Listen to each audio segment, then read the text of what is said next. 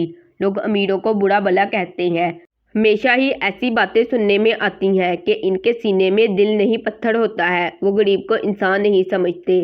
مگر بڑے ملک صاحب نے مجھے بیٹی کہہ کر یہ ثابت کر دیا کہ بعض اوقات دولت بھی انسانوں کے دلوں کو نہیں بدلتی بلکہ سونا بنا دیتی ہے۔ جن کے دلوں میں خوف خدا ہوتا ہے اور نیکی کی شمع روشن رہتی ہے، ان کو دنیا کی کوئی شے مغلوب نہیں رکھ سکتی۔ بے شک میں ایک یتیم لڑکی اور غریب بیوہ نوکرانی کی لڑکی تھی، مگر بڑے ملک صاحب نے مجھے بیٹی کا تعارف دے کر زمین سے آسمان تک پہنچا دیا۔ میں آج ان کو دعائیں دیتی ہوں۔ خدا نے میرا نصیب اچھا بنایا کہ شادی کے بعد میرے شوہر نے پڑھائی جاری رکھی اور FSC کی، پھر پولیس میں بھرتی ہوئے اور ترقی کرتے کرتے انسپکٹر کے عہدے پر پہنچے۔ میرے گھر خوشحالی آ گئی اور کسی شے کی کمی نہ رہی۔ آج اس روز کو یاد کرتی ہوں جب ملک صاحب کے پوتے علی نے مجھے ستایا اور رلایا تھا، میرا دل دکھایا، لیکن اللہ تعالیٰ نے اس دکھی دل کی دعا سنی اور مجھے زندگی کی ہر آسائش اور سبھی سکھ دے دیے۔